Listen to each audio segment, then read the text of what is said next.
पिछले वीडियो यानी पार्ट 11 में हमने राष्ट्रपति के पद एवं उसके चुनाव के बारे में कुछ जानकारी साझा किया था। आज के इस वीडियो में हम राष्ट्रपति के कुछ अधिकार एवं कार्य को देखेंगे।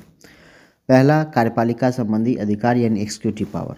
राष्ट्रपति भारत के प्रधानमंत्री एवं प्रधानमंत्री के सलाह से अन्य मंत्रियों की नियुक्ति करते हैं। इसके अलावा वह विभिन्न राज्यों के राज्यपाल, केंद्र शासित क्षेत्रों के उपराज्यपाल या प्रशासक, संघ लोक सेवा आयोग के अध्यक्ष एवं सदस्य, पिछड़े वर्ग आयोग, अनुसूचित जाति जनजाति आयोग के अध्यक्ष एवं सदस्य, वित्त आयोग जिसका गठन पहली बार 1951 में केसी न्यूगी की अध्यक्षता में हुई थी, राष्ट्रीय मानवाधिकार आयोग, महिला आयोग एवं नीति आयोग के अध्यक्ष सचिव की नियुक्ति करते हैं। राष्ट्रपति ही भारत के नियंत्रक एवं महालेखा परीक्षक यानी कैग तथा महान्यायवादी यानी सॉलिसिटर जनरल सहित अन्य सभी महत्वपूर्ण पदों पर नियुक्ति एवं बर्खास्तगी करते हैं। दूसरा, सैनिक अधिकार यानी मिलिट्री पावर। राष्ट्रपति सेना के तीनों अंगों के अध्यक्ष होते हैं। इसी कारण से सेना के तीनों अंगों के अध्यक्ष की नियुक्ति एवं बर्खास्तगी भारत के राष्ट्रपति ही करते हैं। इसके अलावा वह किसी अन्य देश से युद्ध या समझौता की घोषणा करते हैं या भारत के किसी क्षेत्र में कोई आतंकवाद विरोधी कार्रवाई या राहत संबंधी कार्रवाई राष्ट्रपति के आदेश से ही होता है। तीसरा, राजनयिक अधिकार डिप्लोमेटिक अथॉरिटी। भारत का राष्ट्राध्यक्ष होने के नाते अन्य दूसरे देशों से विदेशी संबंध को राष्ट्रपति निर्धारित करते हैं। अंतर्राष्ट्रीय स्तर पर जो भी समझौते किए जाते हैं वह राष्ट्रपति के नाम से ही किए जाते हैं। अन्य देशों में राजदूत की नियुक्ति अथवा दूसरे देश के राजदूत का परिचय पत्र राष्ट्रपति ही स्वीकार करते हैं। चौथा, विधायी अधिकार यानी लेजिस्लेटिव पावर। भारतीय संसद के 3 अंग होते हैं, राष्ट्रपति, लोकसभा एवं राज्यसभा, अर्थात भारतीय राष्ट्रपति संसद के अभिन्न अंग होते हैं। राष्ट्रपति अनुच्छेद 86 के तहत संसद के अभिन्न अंग होने के नाते प्रत्येक वर्ष के शुरुआत में होने वाले संसद की बैठक एवं नई सरकार के गठन के बाद उसकी प्रथम संयुक्त बैठक को सबसे पहले संयुक्त बैठक को संबोधित करते हैं। इसके अलावा वह संसद के बैठक को बुलाते यानी आहूत एवं उसकी समाप्ति यानी सत्रावसान की घोषणा करते हैं।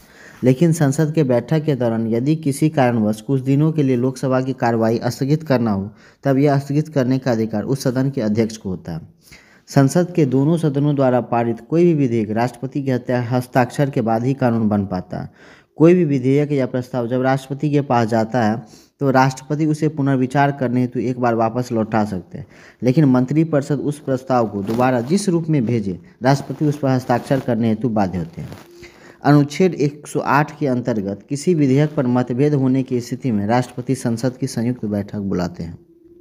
यदि संसद की बैठक स्थगित हो और देश के लिए कोई कानून बनाना आवश्यक हो तो अनुच्छेद 123 के अंतर्गत राष्ट्रपति अध्यादेश जारी कर सकते हैं।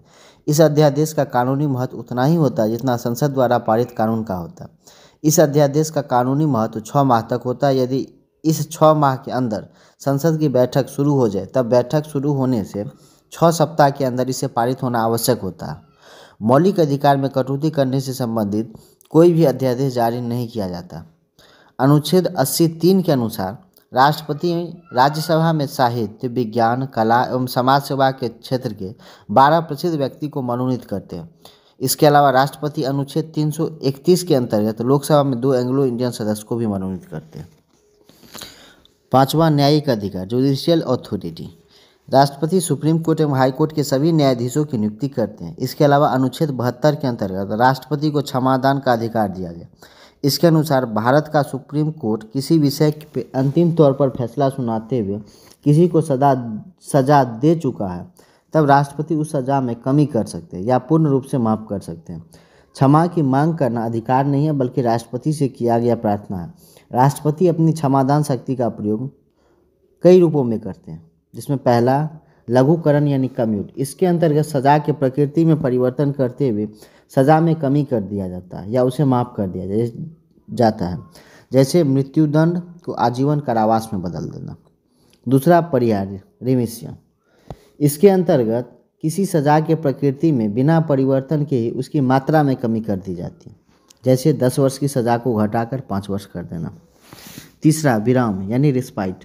विराम का अर्थ होता है किसी विशेष कारण से सज़ा में कमी करना या माफ़ करना, जैसे किसी गर्भवती महिला के मृत्युदंड को साधारण कारावास में बदल देना। चौथा, प्रविलंबन रिप्रेव। मृत्युदंड मिलने के बाद यदि कोई व्यक्ति राष्ट्रपति के पास समाधान का अपील करता है तो जब तक राष्ट्रपति उस आवेदन पर अंतिम निर्णय नहीं लेते तब तक मृत्युदंड को लागू नहीं किया जाता। इस अवधि को ही प्रविलंबन कहा जाता है।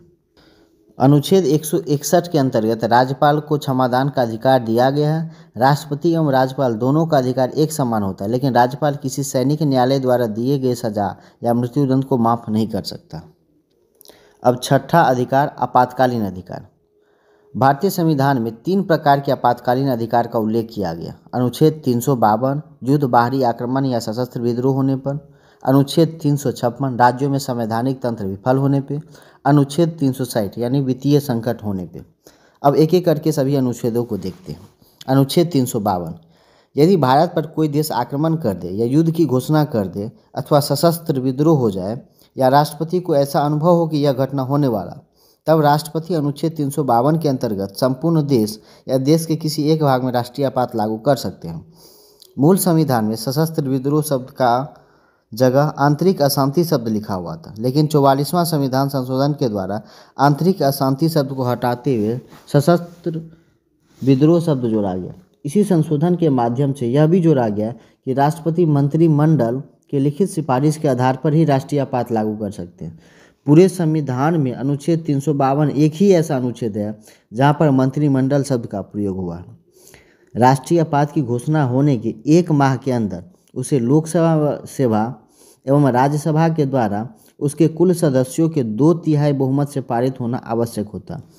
एक बार पारित होने पर यह 6 माह तक लागू होता है। यदि सरकार चाहे तो उसे 6 माह फिर बढ़ा सकता है, अर्थात संसद द्वारा पारित राष्ट्रीय आपात अधिकतम 1 वर्ष तक लागू रह सकता है। यदि लोकसभा राष्ट्रीय आपात को समाप्त करना चाहे तो लोकसभा के 1/10 सदस्य इसकी सूचना लोकसभा स्पीकर को देते हैं। यदि लोकसभा की बैठक नहीं चलती तो सूचना राष्ट्रपति को दिया जाता है। राष्ट्रपति 14 दिन के अंदर लोकसभा की बैठक बुलाते हैं और यदि लोकसभा अपने सामान्य बहुमत यानी आधे से एक अधिक से इसे पारित कर दे तब राष्ट्रीय आपात समाप्त हो जाता है। अब राष्ट्रीय आपात लगने पर क्या प्रभाव होगा उसको देखेंगे। राष्ट्रीय आपात लागू होने के बाद राज्य सूची के विषय पर कानून बनाने का अधिकार संसद को प्राप्त हो जाता है। राज्य के विधानमंडल द्वारा बनाया गया कोई भी कानून यदि संसद के कानून से अलग है तो राज्य का कानून अवैध हो जाएगा। राज्य सूची के विषय पर भी अध्यादेश जारी करने का अधिकार राष्ट्रपति को प्राप्त हो जाता है। राष्ट्रीय आपात की स्थिति में लोकसभा का कार्यकाल 1 वर्ष बढ़ाया जा सकता है, लेकिन राष्ट्रीय आपात समाप्त होने के बाद लोकसभा का कार्यकाल अपने आप 5 वर्ष हो जाता है। राष्ट्रीय आपात की स्थिति में किसी भी प्रशासनिक विषय पर केंद्र सरकार राज्य को कोई भी आदेश दे सकता है। राष्ट्रीय आपात लागू होते ही अनुच्छेद 19 स्वतः निलंबित हो जाता है। राष्ट्रीय आपात की स्थिति में यदि भारत सरकार चाहे तो अनुच्छेद 359 के अंतर्गत सभी मौलिक अधिकारों को निलंबित कर सकता है। अनुच्छेद 21 एवं अनुच्छेद 22 के किसी भी स्थिति में निलंबित नहीं किया जा सकता। संपूर्ण देश स्तर पर राष्ट्रीय आपात 3 बार लागू किया गया। 1962 एवं 1971 में बाहरी आक्रमण के आधार पर लागू किया गया एवं तीसरी बार 1975 में आंतरिक अशांति के नाम पर लागू किया गया। राज्य के स्तर पर अनुच्छेद 352 का प्रयोग सबसे पहली बार 20 जून 1951 को पंजाब में किया गया। राष्ट्रीय आपात सबसे अधिक दिनों तक 1987 से 1992 तक पंजाब में लागू किया गया। अनुच्छेद 352 को लागू करने को न्यायालय में चुनौती नहीं दिया जा सकता। अब दूसरा आपातकालीन अधिकार अनुच्छेद 356 यानी राज्यों में संवैधानिक तंत्र विफल होने पर। यदि राष्ट्रपति को राज्यपाल की रिपोर्ट के आधार पर या अन्य स्रोत से यह पता चले कि राज्य की शासन व्यवस्था संविधान के अनुसार नहीं चलाया जा रहा, तब राष्ट्रपति मुख्यमंत्री को पद से हटाते हुए वहां की शासन व्यवस्था को अपने हाथ में ले सकते हैं। इसी को राष्ट्रपति शासन कहते हैं। यदि राष्ट्रपति चाहे तो विधानसभा को निलंबित या भंग भी कर सकते हैं। राज्य सरकार के सभी विधायी एवं कार्यपालिका संबंधी अधिकार राष्ट्रपति के हाथों में चला जाता और राष्ट्रपति राज्यपाल के माध्यम से शासन करते हैं। अनुच्छेद 356 के अंतर्गत यदि राष्ट्रपति शासन लागू कर दिया जाए तब उसे 2 माह के अंदर संसद के दोनों सदनों द्वारा उसे सामान्य बहुमत से पारित होना आवश्यक होता है।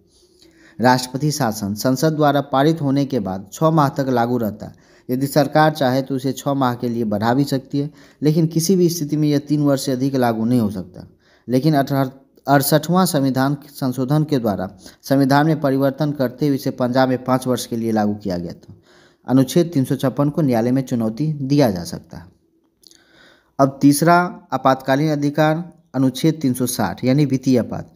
यदि देश का वित्तीय साख संकट की स्थिति में है तब ऐसी स्थिति में भारत सरकार यानी राष्ट्रपति संपूर्ण देश या देश के किसी एक भाग में वित्तीय आपात की घोषणा कर सकते हैं। इस स्थिति में संपूर्ण देश का वित्त या राजस्व नीति तय करने का अधिकार केंद्र सरकार को मिल जाता है। केंद्र राष्ट्रपति सहित किसी भी व्यक्ति के वेतन में अपनी इच्छानुसार कटौती कर सकता है। अभी तक देश में वित्तीय आपात की घोषणा नहीं किया गया है। वित्तीय आपात की घोषणा को संसद के दोनों सदनों द्वारा उसके सामान्य बहुमत से उसे 2 माह के अंदर पारित करना आवश्यक होता है। अब हम राष्ट्रपति के कुछ वीटो पावर को देखेंगे। सबसे पहला, पूर्ण वीटो। जब कोई प्रस्ताव या विधेयक राष्ट्रपति के पास जाता है, राष्ट्रपति उसे लौटाते हुए उस पर कभी भी अनुमति नहीं देता, तब इसे पूर्ण वीटो कहा जाता है। भारतीय राष्ट्रपति को यह अधिकार प्राप्त नहीं है, जबकि अमेरिका के राष्ट्रपति को यह अधिकार है। दूसरा, निलंबनकारी वीटो। इसके अंतर्गत किसी विधेयक को राष्ट्रपति एक बार वापस लौटा देते हैं और दोबारा यदि वह प्रस्ताव भेजा जाए तब राष्ट्रपति अपना सहमति दे देते हैं। भारत के राष्ट्रपति को यह अधिकार प्राप्त है। तीसरा, जेबी यानी पॉकेट वीटो। इसके अंतर्गत किसी विधेयक को राष्ट्रपति न तो लौटाते हैं न ही अनुमति देते हैं। इस वीटो शक्ति का प्रयोग मात्र एक बार 1986 में डाक विधेयक के संबंध में राष्ट्रपति ज्ञानी जयललित सिंह ने किया था। अभी तक सबसे अधिक बार यानी 12 वर्ष तक डॉक्टर राजेंद्र प्रसाद भारत के राष्ट्रपति रहे। डॉक्टर राजेंद्र प्रसाद को देश रत्न, अजातशत्रु एवं संत राष्ट्रपति भी कहा जाता है। डॉक्टर जाकिर हुसैन प्रथम मुस्लिम राष्ट्रपति थे। वह पहले राष्ट्रपति थे जिसकी मृत्यु पद पर रहते हुए हो गई थी। इसके अलावा फखरुद्दीन अली अहमद को पद पर रहते हुए भी मृत्यु हुई थी। श्री वी गिरी भारत के प्रथम कार्यवाहक राष्ट्रपति थे। वह निर्दलीय उम्मीदवार के तौर पर कांग्रेस के समर्थन से राष्ट्रपति चुने गए थे। न्यायमूर्ति एम हिदायतुल्लाह उच्चतम न्यायालय के प्रथम मुख्य न्यायाधीश थे जो कार्यवाहक राष्ट्रपति बने। ज्ञानी जयललित सिंह प्रथम सिख राष्ट्रपति थे। Doctor KR. नारायणन केरल के भारत के ऐसे प्रथम राष्ट्रपति थे जो अनुसूचित जाति के थे।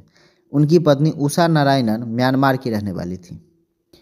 डॉक्टर ए.पी.जे. अब्दुल कलाम, जिन्हें मिसाइल मैन भी कहा जाता है, राष्ट्रपति बनने वाले प्रथम वैज्ञानिक एवं अविवाहित व्यक्ति थे। प्रधानमंत्री श्री वाजपेयी के समय वह राष्ट्रपति बने थे। श्रीमती लक्ष्मी सहगल डॉक्टर ए.पी.जे. अब्दुल कलाम के खिलाफ चुनाव में खड़ी थी। राष्ट्रपति चुनाव में खड़ी होने वाली वह पहली महिला उम्मीदवार थी। श्रीमती लक्ष्मी सहगल सुभाष चंद्र बोस के द्वारा स्थापित आज़ाद हिंद फौज में झांसी रेजिमेंट की कैप्टन थी। नीलम संजीव रेड्डी निर्विरोध चुने जाने वाले भारत के एकमात्र राष्ट्रपति थे। उस समय प्रधानमंत्री मोरारजी भाई देसाई थे। श्रीमती प्रतिभा देवी सिंह पाटिल भारत के प्रथम महिला राष्ट्रपति थीं। वह प्रथम एवं एकमात्र राष्ट्रपति जिन्होंने जेबी वीटो का प्रयोग किया, जिनका नाम ज्ञानी जयललित सिंह है। डॉक्टर सर्वपल्ली राधाकृष्णन के समय में चीन ने भारत पर आक्रमण किया था। धन्यवाद।